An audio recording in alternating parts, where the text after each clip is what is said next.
You're cutting through the canvas of an abandoned tent in the middle of a frozen wasteland. Your knife slices through fabric that should be protecting 9 experienced hikers from the brutal Russian winter. The wind is howling at 60 miles per hour, and the temperature is -37 degrees Fahrenheit. As you peel back the material, you realize the tent is empty. Completely empty. But here's what makes your blood run cold. The tent wasn't damaged by the storm. It was cut from the inside. Deliberate slashes made by people who were desperate to get out. Fast. You look around at the scattered belongings in the snow: cameras, journals, food, and most chilling of all, boots, coats, and winter gear that should never be separated from their owners in conditions like this. Personal items are scattered in the snow like someone just vanished. Then you see them.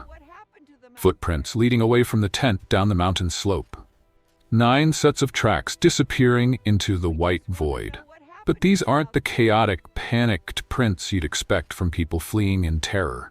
They're organized, methodical, walking in a line as if they knew exactly where they were going. The only problem? They were walking to their deaths, and most of them were barefoot. What could be so terrifying that 9 experienced mountain climbers would choose to walk into a killing freeze rather than stay in their shelter? This is the story of the Dyatlov Pass mystery, a case that has baffled investigators, spawned countless theories, and haunted the world for over 60 years. 9 experienced hikers vanished in the Ural Mountains of Russia in February 1959, and what searchers found would challenge everything we thought we knew about survival, fear, and the limits of human explanation. It's a mystery that has never been solved, a puzzle with pieces that don't fit any known pattern, and a reminder that even in our modern world of advanced forensics and scientific analysis, some secrets refuse to give up their truth. Igor Alexeyevich Dyatlov was 23 years old and possessed the kind of quiet confidence that made others trust him with their lives. A 5th-year radio engineering student at the Ural Polytechnic Institute in Sverdlovsk, he had been organizing and leading hiking expeditions since he was 15 years old. His friends described him as methodical, safety-conscious, and someone who planned every detail down to the last emergency flare in his pack. Igor had learned mountaineering the hard way, through trial, error, and respect for the mountains that had taught him harsh lessons about preparation and caution. He understood that the Ural Mountains could kill the unprepared, and he had never lost a single hiker on any of his expeditions. His reputation for safety was so strong that parents trusted him with their children, and the university officially endorsed his trips. But Igor wasn't traveling alone into the winter wilderness of 1959. His carefully selected group consisted of 8 fellow students and 1 recent graduate, all experienced hikers and skiers who had earned their places on this expedition through demonstrated skill and reliability. Lyudmila Lyuda Dubanina was a 20-year-old economics student with an infectious laugh and a passion for capturing their adventures in detailed journals. She documented everything: the daily mileage, the weather conditions, the group's morale, and the stunning beauty of the wilderness they traveled through. Her diary entries reveal someone who approached hiking with both analytical precision and genuine love for the experience. She had hiked with Igor before and understood both his leadership style and the serious nature of winter mountaineering. Rustem Slobodin was the group's unofficial morale officer, a 23-year-old engineering student whose quick wit and constant jokes kept spirits high during the most challenging parts of their expeditions. But his humor masked serious mountaineering skills. He was one of the strongest skiers in the group and could navigate difficult terrain with an ease that came from years of experience. His friends knew that when Rustem made a joke during a difficult moment, it usually meant he was concentrating hard on keeping everyone safe. Zinaida Zina Kolmogorova was 22 years old and had established herself as one of the most reliable female mountaineers at the university. She had completed several challenging expeditions with Igor's group and knew the Ural Mountains better than many professional guides. Her calm competence under pressure made her Igor's unofficial second-in-command. She understood winter survival, could read weather patterns, and had never panicked in dangerous situations. The group also included 4 other experienced hikers whose skills complemented the core team. Alexander Sasha Kolovatov was a 24-year-old engineering student known for his technical expertise with equipment and navigation. Yuri Georgy Krivonoshenko was 23 and worked at a nuclear facility, bringing both outdoor experience and technical knowledge to the group. Yuri Doroshenko was 21, a student whose enthusiasm for mountain photography had led him to develop both artistic and technical skills with cameras in extreme conditions. Nikolai Kolya Thibault Brignol stood out both for his French surname and his exceptional physical conditioning. At 23, he was pursuing construction engineering but spent most of his free time in the mountains, developing strength and endurance that impressed even experienced climbers. The final member of their group was the most intriguing. Semyon Alexander Zolotaryov, a 37-year-old World War II veteran who had asked to join the expedition at the last minute. Significantly older than the students, Zolotaryov brought military experience and advanced wilderness survival skills. He had fought on the front lines during the war, survived brutal conditions, and understood both leadership and emergency decision-making. His inclusion in the group added a level of experience that should have made them nearly unstoppable in challenging conditions. These 9 people represented the best of Soviet youth. Educated, physically capable, experienced in their field, and bound by friendship and mutual respect. They trusted each other completely, had survived difficult expeditions together, and possessed the combined knowledge to handle almost any emergency the mountains could present.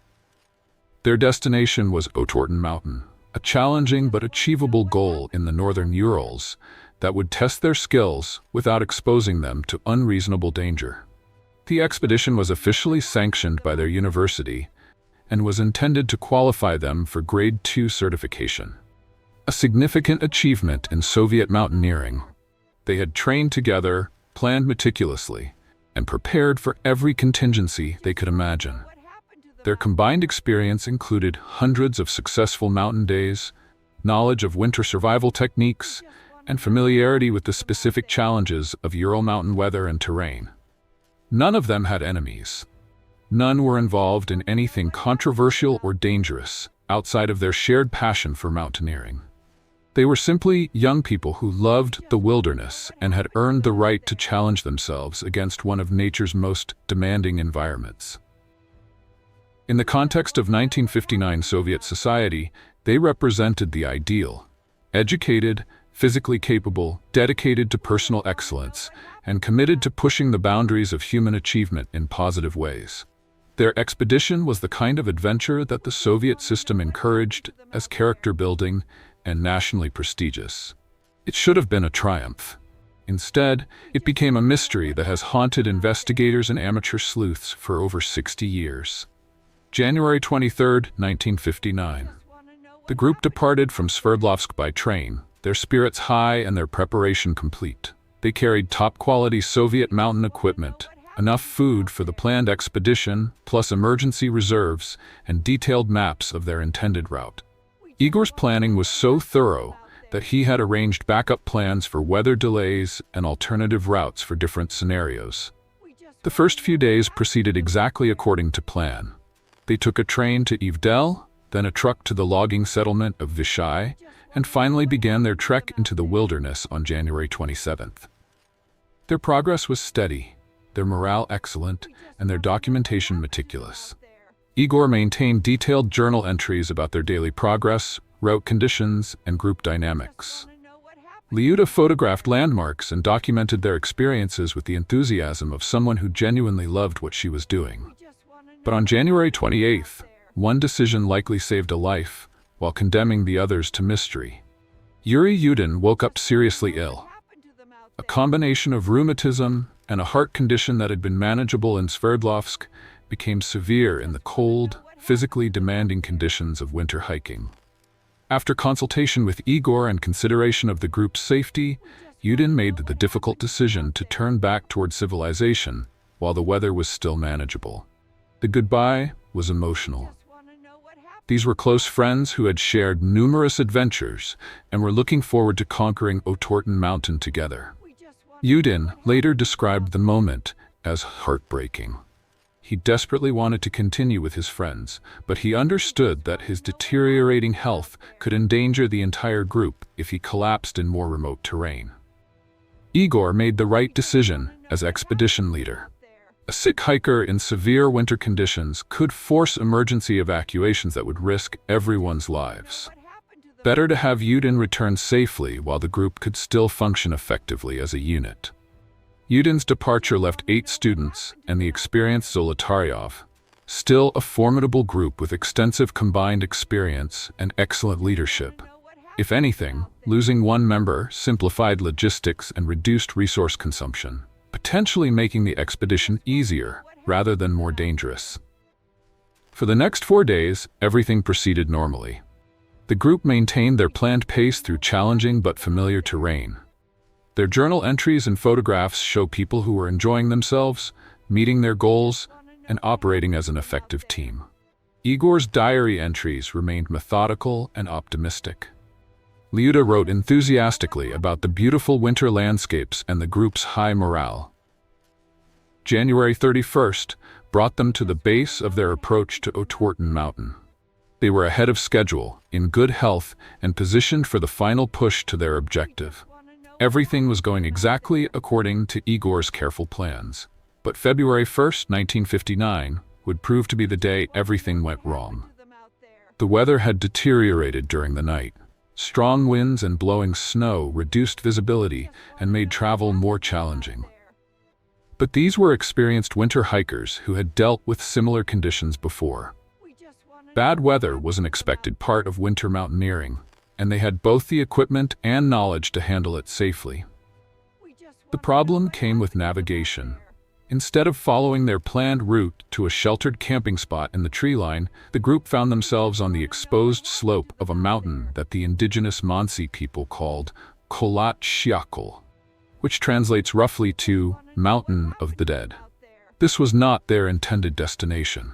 Somehow, despite Igor's careful navigation and the group's collective experience, they had ended up in exactly the kind of place that experienced hikers avoid for camping, a wind-swept slope with no natural protection from the elements. Any mountaineer with their level of experience would immediately recognize this as a dangerous place to spend the night. The wind was brutal, the temperature was dropping rapidly, and they were completely exposed to the worst weather the mountain could deliver. The logical decision would be to retreat to the sheltered forest valley less than a mile away, where they could camp safely and continue their expedition the next day. Instead, they made a decision that defied all their training, experience, and common sense. They decided to camp on the exposed slope. Igor's diary entry for February 1st was uncharacteristically brief and ominous. It's hard to imagine such a comfort in a tent on the ridge, with a piercing wind, hundreds kilometers away from human settlements. This entry is puzzling for several reasons. First, Igor typically wrote detailed, analytical reports of daily progress and conditions. Second, there's an almost sarcastic tone to the reference to comfort that suggests he was not happy with their situation. Third, the emphasis on being far from human settlements seems unnecessary unless he was concerned about their isolation. Why would 9 experienced hikers choose to camp in obviously dangerous conditions when safer alternatives were easily available? This decision violated every principle of winter mountain safety and contradicted everything they had been taught about expedition planning. The photographs taken that day show the group setting up their tent in howling wind and blowing snow. They appear to be working hard against difficult conditions, but not panicking. Their body language suggests determination rather than fear. That evening, they prepared dinner, wrote in their journals, and settled in for what should have been an uncomfortable but manageable night. The tent was secure, they had adequate food and fuel, and their sleeping systems were designed for exactly these conditions. Sometime during the night of February 1st, something happened that changed everything. Something that caused 9 experienced, well-equipped hikers to cut their way out of their tent and walk into the killing cold wearing almost nothing. That was the last anyone heard from any of them. The silence from Igor Dyatlov's expedition created a timeline that would haunt investigators for decades. When February 12th came and went without the expected telegram confirming their safe return, the university initially wasn't concerned. Winter expeditions often ran longer than planned due to weather delays or unexpected challenges. But as February 12th became February 15th, then February 20th, families began demanding action. These were responsible young people who understood the importance of communication and safety protocols. Igor Dyatlov, in particular, was known for his reliability and attention to detail. He would never simply disappear without explanation. On February 20th, a search and rescue operation was officially launched. What began as a routine effort to locate overdue hikers would become one of the most intensive and puzzling investigations in Soviet history. The searchers expected to find a group dealing with equipment problems, weather delays, or possibly injuries that had slowed their progress. What they found instead would challenge everything they thought they knew about mountain emergencies and human behavior under stress. The initial assumption was straightforward. 9 experienced hikers had encountered severe weather and made survival decisions that resulted in tragedy. This was the kind of mountain accident that, while heartbreaking, had clear explanations and followed predictable patterns. The search and rescue teams expected to find evidence of avalanche, severe weather exposure, equipment failure, or possibly a climbing accident that had overwhelmed the group's ability to survive. These were the normal causes of mountain emergencies, and experienced investigators knew how to read the signs and reconstruct what had happened.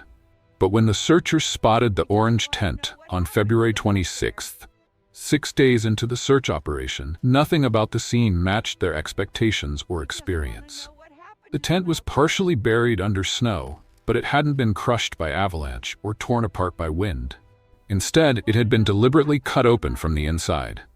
Not ripped by storm forces or damaged by equipment failure, but carefully and systematically sliced with a knife by people who were inside the tent at the time. This immediately contradicted the initial assumptions about what had happened. If the hikers had been in immediate danger from avalanche or severe weather, they would have evacuated the tent normally through the entrance. Cutting through the tent wall suggested urgency, but also deliberate action rather than panic. Inside the tent, the scene became even more puzzling.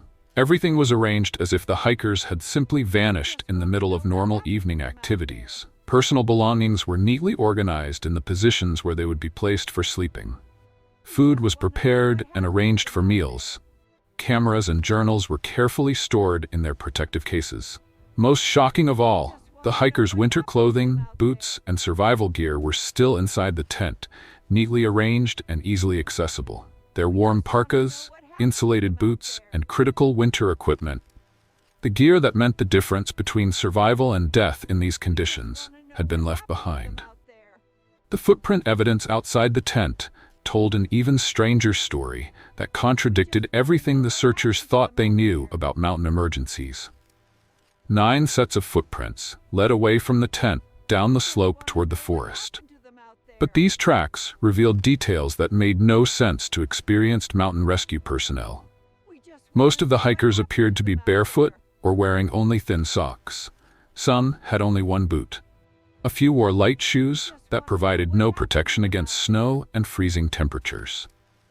In -37-degree temperatures with strong wind, exposure like this would cause severe frostbite within minutes and death within an hour at most. No experienced hiker would voluntarily expose themselves to these conditions unless they were fleeing immediate, life-threatening danger that was worse than freezing to death. But here's what shattered all the initial assumptions. The footprints showed no signs of panic, hurry, or disorganization. The hikers were walking, not running. They moved in a relatively organized group, maintaining formation rather than scattering in terror. The tracks proceeded in a roughly straight line toward the forest, as if they knew exactly where they were going and why. This was not the pattern of people fleeing in blind panic from immediate danger. It was the pattern of people making a deliberate decision to leave their shelter and walk toward a specific destination, despite the obviously deadly conditions. The contradiction was impossible to explain using normal mountain emergency scenarios. People don't calmly walk to their deaths unless something has affected their judgment, their perception of danger, or their understanding of their situation. The searchers followed the footprints down the slope through deepening snow, trying to understand what could cause rational, experienced people to make decisions that defied everything they knew about winter survival. At the tree line, roughly a mile from the tent, they found the first bodies. Yuri Krivonishenko and Yuri Doroshenko were discovered near the remains of a small fire under a large cedar tree. They had clearly attempted to build a fire for warmth, but the fire was inadequate and poorly constructed. Surprising for hikers who knew proper winter fire-building techniques. Both men were found in their underwear, despite the killing cold. But there were strange details that didn't fit normal hypothermia scenarios. Branches on the cedar tree above them were broken up to 5 meters high, suggesting that someone had climbed the tree with enough force and desperation to break substantial branches. Small pieces of skin were found on the bark, indicating that whoever climbed the tree had done so without gloves, despite the freezing temperatures. Why would someone climb a tree in these conditions? What were they looking for or trying to escape from? The autopsy results on these first 2 victims revealed they had died of hypothermia, which was expected. But there were puzzling details. Both showed signs of minor burns on their hands and feet, suggesting they had gotten too close to the fire in their desperation for warmth. More mysteriously, both had orange-tinted skin and grayish hair, signs that suggested exposure to radiation. 3 more bodies were found along the path back toward the tent. Igor Dyatlov, Zina Kolmogorova, and Rustem Slobodin. They appeared to have been trying to return to their shelter, but had succumbed to hypothermia along the way. Igor was found farthest up the slope, suggesting he had made it closest to the tent before freezing to death. These discoveries supported a partially logical scenario. The hikers had left their tent for unknown reasons, attempted to survive at the tree line, and then some had tried to return to their equipment when the cold became unbearable. But this explanation had problems. Why leave the tent in the first place? Why not put on proper clothing before leaving? And why cut through the tent wall instead of using the entrance? More importantly, where were the other 4 members of the group? That question wouldn't be answered for 2 more months, and when it was, every assumption about the Dyatlov Pass incident would be destroyed once again. The Soviet investigation into what would become known as the Dyatlov Pass incident was assigned to senior investigator Lev Nikitich Ivanov, an experienced prosecutor who had handled numerous mountain accidents and wilderness fatalities. In the context of 1959 Soviet bureaucracy, this should have been a straightforward case requiring a thorough but routine investigation into a tragic mountain accident. Ivanov approached the case with the methodical professionalism that had built his reputation. He expected to find evidence of avalanche, severe weather, equipment failure, or human error, the typical causes of mountain emergencies. His job was to determine exactly what had gone wrong, identify any safety violations or negligent decisions, and provide answers for the families and the university. But from his first examination of the scene, Ivanov realized this case was unlike anything he had encountered in decades of investigating wilderness deaths. The tent examination revealed details that challenged standard accident investigation procedures. The cuts in the canvas were made by people lying down inside the tent, suggesting they had sliced their way out while still in their sleeping positions, rather than standing up in panic. The cuts were deliberate and systematic. Not frantic slashing, but purposeful incisions large enough for adult humans to climb through quickly. The tent's contents were organized in a way that suggested normal evening activities had been interrupted suddenly, but not violently. No signs of struggle inside the tent. No evidence of panic or chaos. Personal belongings were arranged as they would be for sleeping, with items placed in logical positions for easy access during the night. Forensic examination of the hikers' equipment revealed that everything was in good condition and functioning normally. Their food supplies were adequate, their stove was working, their sleeping bags were appropriate for the conditions. There was no equipment failure that could explain their decision to abandon their shelter. Weather analysis for February 1st confirmed brutal but not unprecedented conditions. strong winds, blowing snow, and dangerous wind chill, but not the kind of extreme weather that would force immediate evacuation. Experienced winter hikers with proper shelter could have survived these conditions safely. Ivanov interviewed Yuri Yudin extensively, searching for any clues about the group's state of mind, relationships, or potential problems that might explain their behavior. Yudin could provide no useful information. The group had been in excellent spirits, well prepared, and confident about their expedition. No personality conflicts, no unusual stress, no indication of any problems that could lead to poor decision-making. Local Mansi people were questioned thoroughly about possible conflicts with the hikers. The indigenous population had hunting and fishing rights in the area, but they had no history of hostility toward hikers or mountain expeditions. Several Mansi hunters provided alibis and testified that they had not seen or interacted with the hiking group. There was no evidence of violence or confrontation with local people. The investigation expanded to include possible involvement of other hikers, criminals, or military personnel who might have been in the area. But the remote location and harsh winter conditions made it extremely unlikely that anyone else would have been present. The nearest human settlements were dozens of kilometers away, and travel in the area during winter required special skills and equipment. Analysis of the footprint evidence confirmed the strange pattern of organized but deadly evacuation. Forensic specialists could identify the approximate size and gait of each hiker based on their tracks in the snow. The pattern showed that they had moved as a group rather than scattering individually.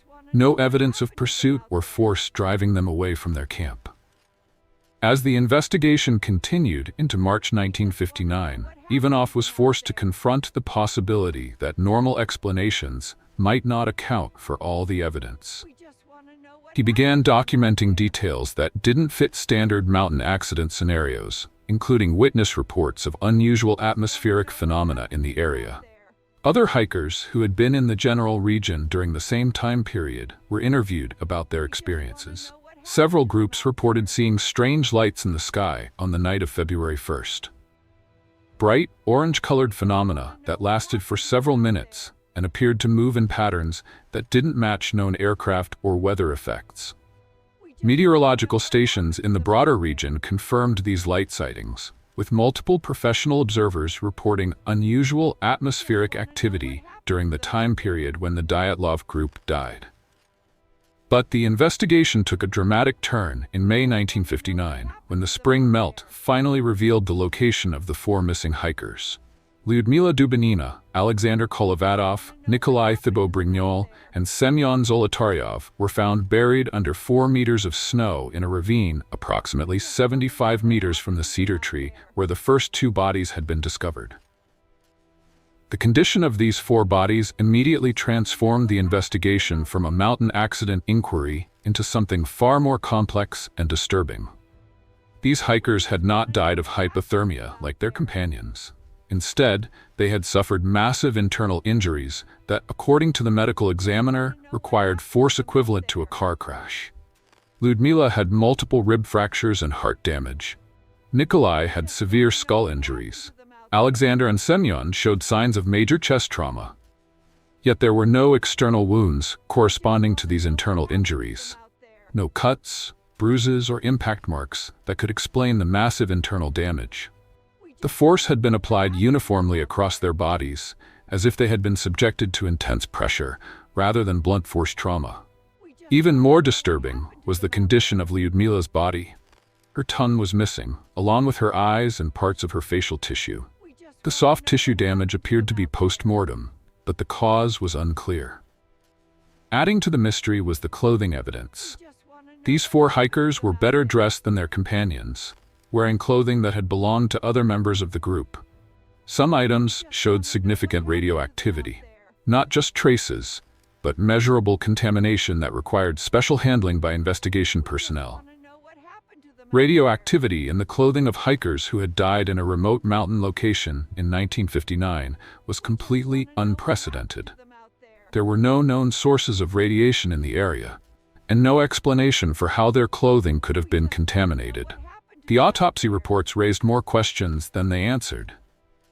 The internal injuries were consistent with extreme pressure, rather than impact trauma. The radiation exposure was localized to specific clothing items, rather than general environmental contamination.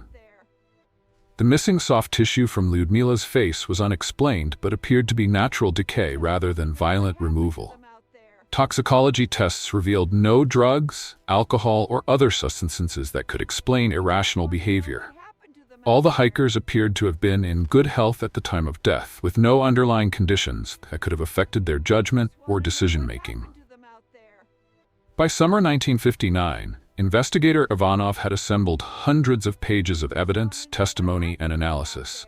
He had interviewed dozens of witnesses, consulted with medical experts, and examined every piece of physical evidence multiple times. But instead of clarity, the investigation had revealed a series of contradictions and anomalies that defied explanation using standard investigative techniques. Ivanov's final report, submitted to Soviet authorities in July 1959, concluded with a statement that satisfied no one. The cause of death was a compelling natural force which the hikers were unable to overcome. What kind of natural force could cause experienced hikers to flee their shelter and walk to their deaths? What could inflict massive internal injuries without external wounds? Where did the radioactivity come from? Why were there reports of strange lights in the sky? The case was classified by Soviet authorities, and all investigation materials were sealed from public access. The families were given minimal information about the findings, and further investigation was discouraged. For over 30 years, the Dyatlov Pass incident remained buried in classified Soviet files, with only rumors and fragments of information available to suggest the scope of the mystery. In 1990, as the Soviet Union was collapsing and classified documents began surfacing through glasnost policies, retired prosecutor Lev Ivanov made a decision that would reignite international interest in the Dyatlov Pass mystery.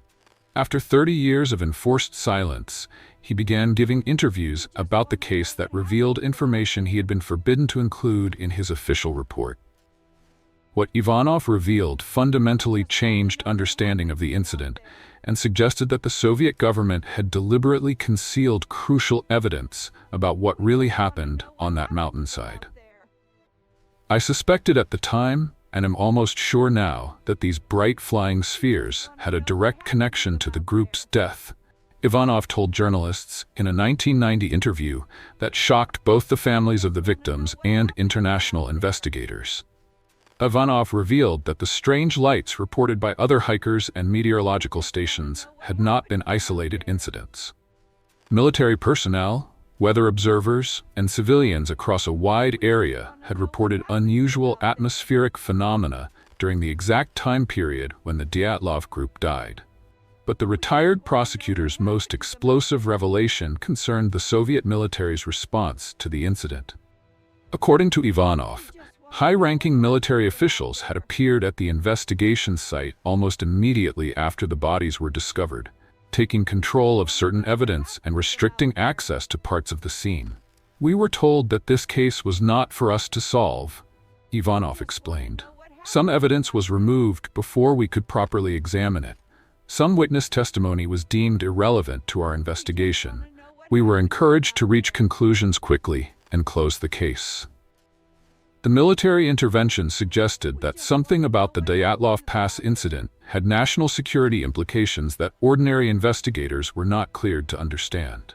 But what could 9 student hikers have encountered that required military secrecy? Even more disturbing were the details about the scene and the victims that had never been made public. The radiation contamination was much more significant than originally reported. Some clothing items required special handling and disposal. The missing soft tissue from Lyudmila's face showed characteristics that puzzled medical examiners, but couldn't be explained using 1959 forensic knowledge. New witness testimony began emerging as Soviet secrecy restrictions lifted. Mansi hunters came forward with stories they had been afraid to tell during the original investigation. Several reported finding evidence of the hikers' presence before the official search teams arrived, but they had been warned away from the area by Soviet military personnel who were already operating in the region. This raised the most disturbing question yet. Had the Soviet military known about the incident before the official search began? Were there military personnel in the area at the time the hikers died? Local residents began sharing stories that had been suppressed for decades. Multiple witnesses reported unusual military activity in the broader region during January and February 1959. Transport vehicles moving through areas that normally saw no traffic, aircraft operating at night in remote regions, personnel who appeared to be conducting operations unrelated to normal military exercises. The pattern suggested a level of military activity that could explain the secrecy around the investigation, but also raised the possibility that the hikers had accidentally encountered something they weren't supposed to see. International experts who gained access to Soviet files in the 1990s discovered that the Dyatlov Pass case was just one of several incidents during the late 1950s involving unexplained deaths in remote Soviet territories. Similar cases had occurred in Siberia, the Caucasus Mountains, and other isolated regions, all involving experienced outdoor personnel who died under circumstances that defied normal explanation. But the most shocking revelation came from technical analysis of evidence that had been preserved in Soviet archives for 30 years. Modern forensic examination of the hikers' clothing revealed that the radiation contamination was not random environmental exposure. The radioactive materials were concentrated in specific patterns that suggested artificial rather than natural sources. The isotopes detected were consistent with nuclear weapons testing or industrial nuclear materials, not naturally occurring radiation. More sophisticated analysis of the internal injuries suffered by the 4 hikers in the ravine revealed trauma patterns that were unprecedented in medical literature. The massive internal damage had been caused by pressure applied uniformly across their bodies, as if they had been subjected to intense atmospheric or gravitational forces rather than impact trauma. The missing soft tissue from Lyudmila's face showed characteristics that 1990s forensic technology could identify as inconsistent with natural decay or animal activity. The damage pattern suggested rapid tissue degradation caused by unknown factors.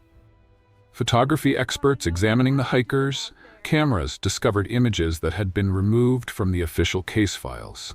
Some photographs showed unusual light phenomena in the sky during their final day. Others captured what appeared to be human figures in the distance that had never been identified or explained. Perhaps most disturbing of all, advanced audio analysis of recordings found in the hikers' equipment revealed background sounds during their final day that couldn't be identified using available technology. Low-frequency noise that didn't match known natural or human-created sounds. By the mid-1990s, the accumulated evidence suggested that the Dyatlov Pass incident was far more complex and potentially sinister than a simple mountain accident.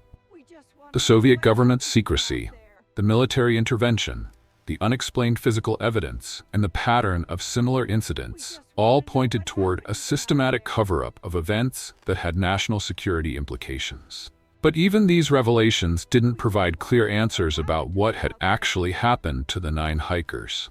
Instead, they revealed that the mystery was deeper and more complex than anyone had realized. The truth wasn't just hidden, it was being actively concealed by authorities who understood the implications better than the general public. But investigators in the post-Soviet era were about to uncover evidence that would make the case even stranger and more frightening than anyone had imagined. The systematic unraveling of the Soviet cover-up began in earnest during the late 1990s, as Russian Federation authorities, under pressure from victims' families and international investigators, began releasing previously classified materials related to the Dyatlov Pass incident. What emerged was evidence of a coordinated effort by Soviet authorities to control information, limit investigation scope, and suppress witness testimony that could have provided answers to the mystery. The first breakthrough came when investigative journalists gained access to Soviet military records from the Sverdlovsk region during February 1959. These documents revealed extensive military activity in the area during the exact time period when the hikers died, including operations that had never been publicly acknowledged. Nuclear weapons testing had been conducted in the northern Urals during the 1950s, with some tests occurring closer to the Dyatlov Pass area than had ever been officially admitted. Radioactive materials from these tests could potentially explain the contamination found on the hikers' clothing, especially if they had encountered test debris or contaminated areas during their expedition. But the military records also revealed something more sinister.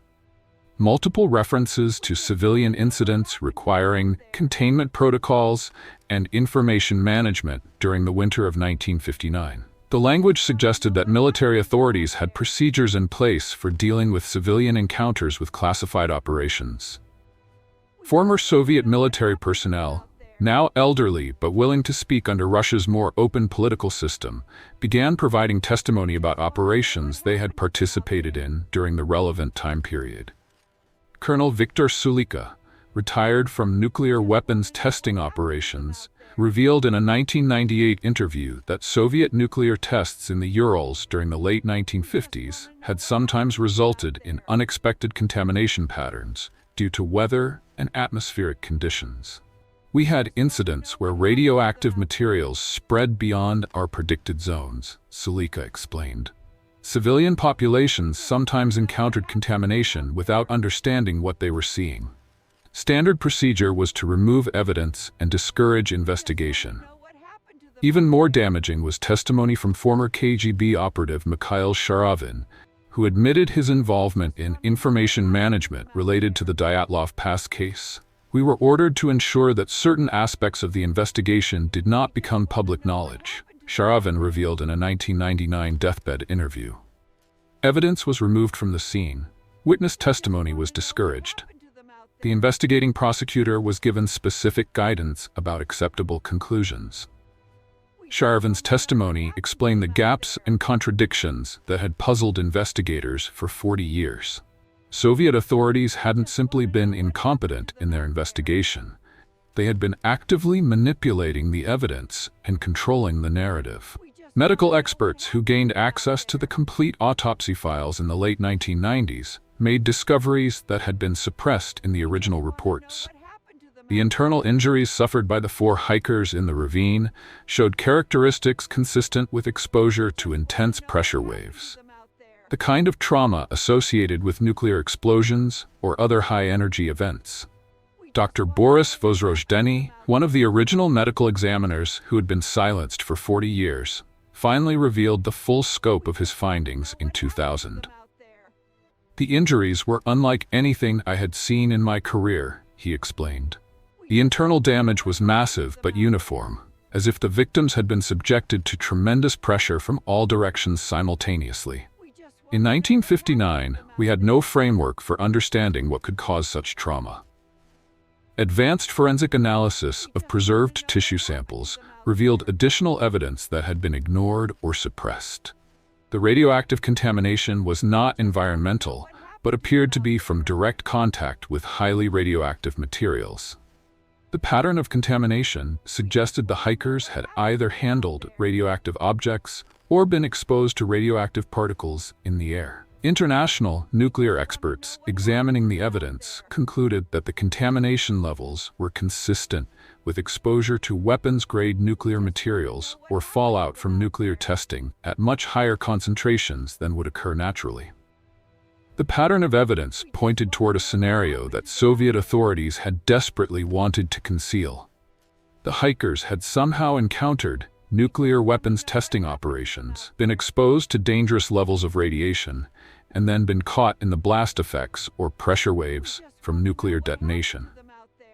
But this explanation, while accounting for the physical evidence, still couldn't explain the hikers' behavior on their final night. Why had they cut their way out of the tent? Why had they walked calmly to their deaths instead of seeking shelter? The answer came from declassified research into nuclear weapons effects that had been conducted secretly during the 1950s and 1960s. Soviet military scientists had discovered that nuclear explosions could create atmospheric disturbances that affected human behavior and decision-making. Intense electromagnetic fields, infrasound waves, and radiation exposure could cause disorientation, panic, and irrational decision-making in people who were not immediately killed by the explosion. Dr. Alexander Dyatlov, a nuclear physicist who had worked on Soviet weapons programs, explained the phenomenon in a 2001 interview. Nuclear detonations create complex physical effects that extend far beyond the immediate blast zone. People exposed to these effects at non-lethal distances can experience temporary neurological disruption that affects their judgment and survival instincts. The picture that emerged from 40 years of suppressed evidence suggested a tragic scenario. The Dyatlov group had inadvertently camped near a nuclear weapons test site, been exposed to radiation and blast effects that caused neurological disruption, and made fatal decisions while under the influence of nuclear weapons, effects that Soviet authorities couldn't publicly acknowledge. The cover-up hadn't been designed to conceal murder or criminal negligence. It had been designed to prevent international exposure of secret nuclear weapons testing that violated various treaties and agreements. But even this explanation, supported by substantial evidence, couldn't account for all the details of the case. The organized nature of the hikers' departure from their tent, the specific pattern of injuries, and the timeline of events still contained contradictions that suggested the truth was even more complex. In 2019, 60 years after the incident, the Russian government officially reopened the Dyatlov Pass case under pressure from the victims' families, international investigators, and public demands for transparency. The new investigation, led by the Prosecutor General's Office of the Sverdlovsk region, represented the first official acknowledgement that the 1959 investigation had been inadequate. Investigators armed with modern forensic techniques, advanced computer modeling, and access to previously classified information set out to definitively solve a mystery that had haunted the world for 6 decades. The official 2020 conclusion was both disappointing and controversial. Investigators announced that the deaths had been caused by a rare atmospheric phenomenon called a katabatic wind that created unusual snow conditions leading to a delayed avalanche. According to this theory, powerful mountain winds created specific snow conditions that caused an avalanche to occur weeks after the hikers' deaths, explaining the traumatic injuries found on the 4 bodies in the ravine. Computer modeling suggested that such an avalanche could have created the trauma patterns observed during the autopsies. The theory proposed that the hikers had been awakened by early signs of avalanche danger, sounds, tent movement, or other warnings, and had evacuated quickly to avoid being buried alive. In their hurry and the darkness, they had cut through the tent wall and fled without proper clothing, intending to return once the immediate danger passed. This explanation accounted for some aspects of the evidence: the urgent evacuation, the organized movement away from the tent site, and the eventual death from exposure. It also provided a natural explanation that didn't require nuclear weapons, military cover-ups, or other conspiracy theories. But the official conclusion was immediately criticized by both international experts and the victims' families. The avalanche theory failed to explain the radiation contamination, the missing soft tissue, the strange lights reported by multiple witnesses, the military involvement in the investigation, or the decades of official secrecy.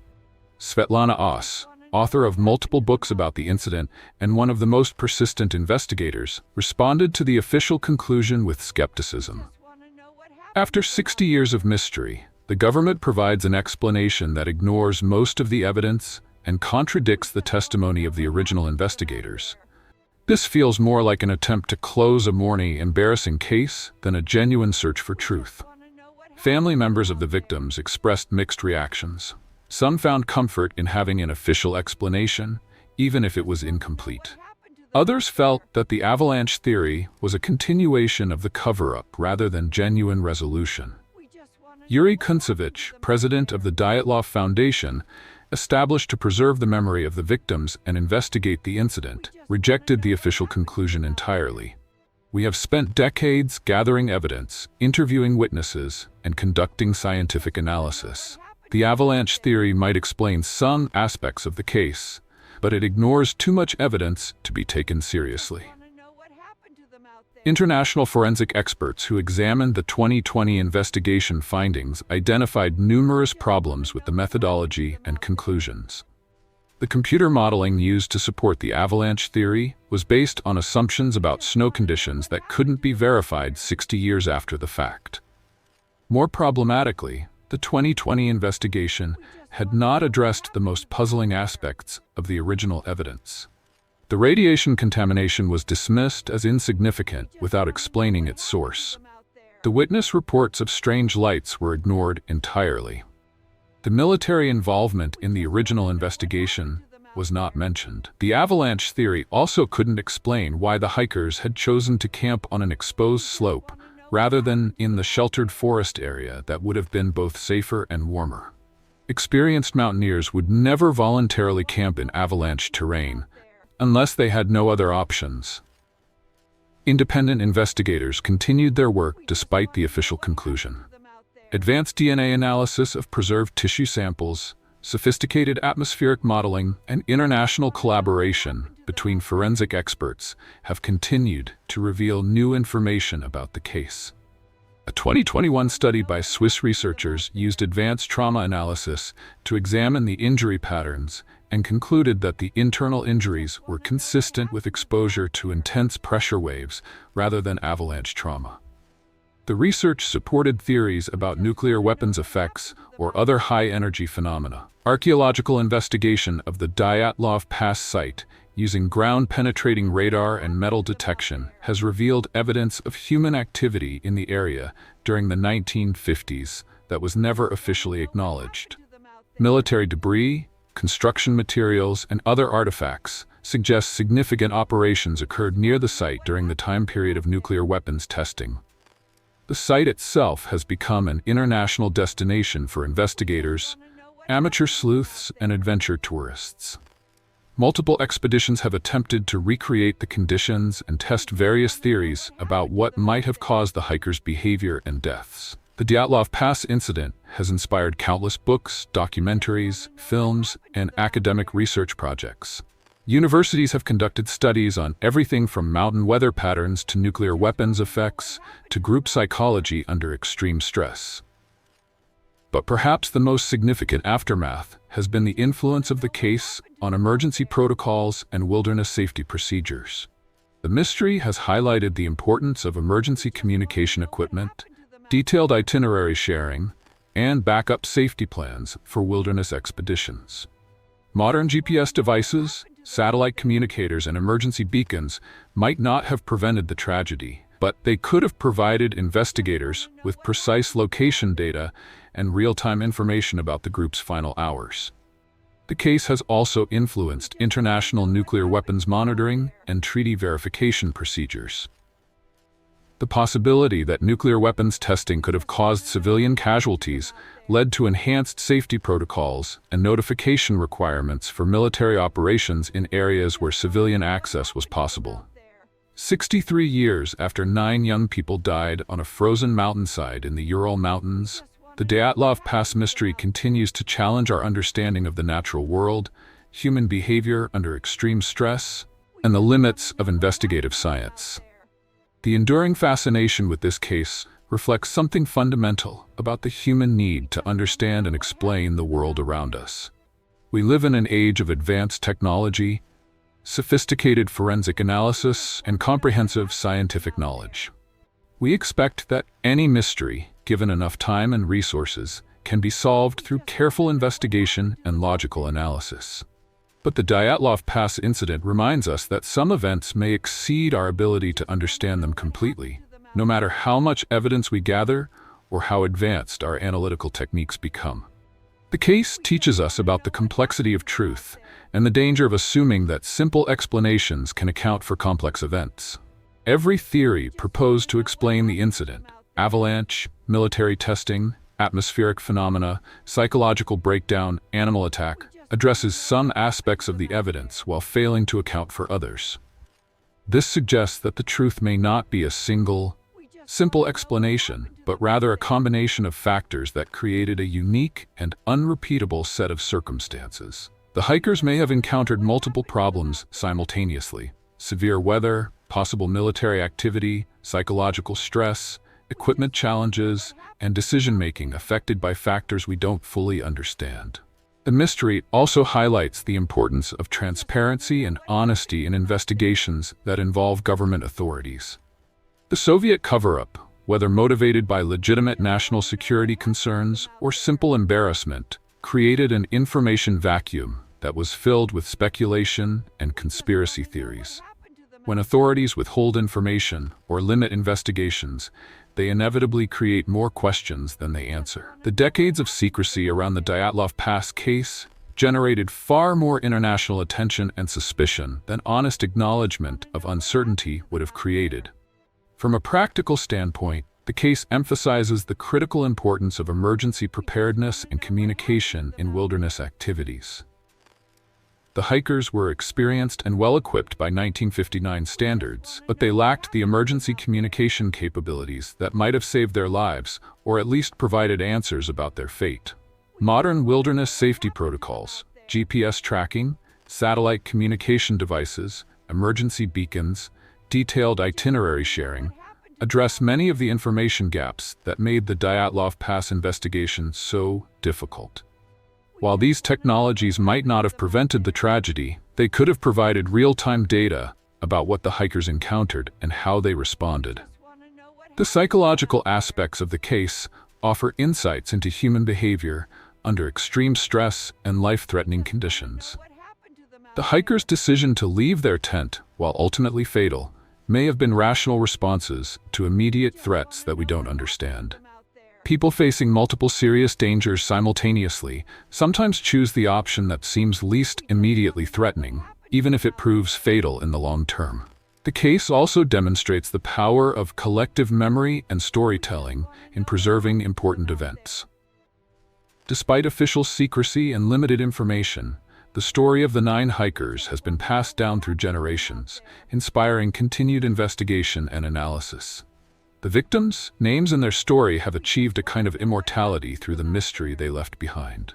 Igor Dyatlov, Lyudmila Dubinina, Rustam Slobodin, Zinaida Kolmogorova, Alexander Kolovatov, Yuri Krivonishenko, Yuri Doroshenko, Nikolai Thibault-Brignol, and Semyon Zolotaryov were young people with their entire lives ahead of them. They were students, friends, and adventurers who loved the mountains and trusted each other with their lives. Their story has become larger than their individual lives, serving as a reminder of human vulnerability in the face of forces we don't understand and may never fully comprehend. The mountain where they died has been renamed Dyatlov Pass in their honor.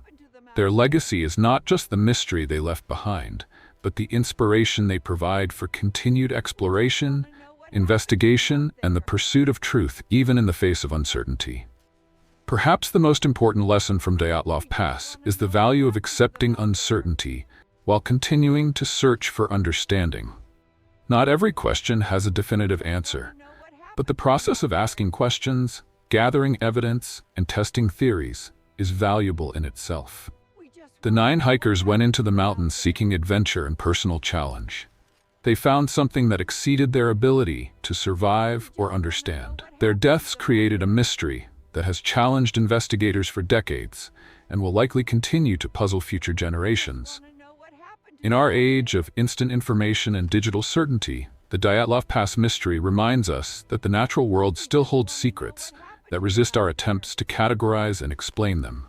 Some questions require patience, humility, and the acceptance that truth sometimes remains hidden, no matter how desperately we search for it. The snow has long since covered their footprints, but their story continues to challenge, inspire, and haunt those who refuse to stop asking what really happened on that frozen mountainside in February 1959. Their legacy is not just the mystery they left behind, but the reminder that human curiosity and the pursuit of truth are more important than our need for definitive answers. Some stories are worth preserving and investigating, even when, or especially when, they resist easy explanation. In the end, the 9 hikers achieved a kind of immortality, not through solving the mystery of their deaths, but through creating a puzzle that continues to engage human imagination and scientific curiosity more than 60 years later. The mystery endures because it represents something fundamental about what the happened human to them out experience. there. Our vulnerability in the face of the unknown, our determination to find meaning in tragedy, and our refusal to stop searching for truth, even when that search leads us into darkness we may never fully understand. They vanished in the snow, but their story refuses to disappear. And perhaps that's the most fitting memorial 9 young adventurers could have asked for. To be remembered not for how they died, but for inspiring others to never stop asking why. The Dyatlov Pass mystery endures because the truth, like the hikers themselves, remains somewhere out there in the cold, waiting to be discovered.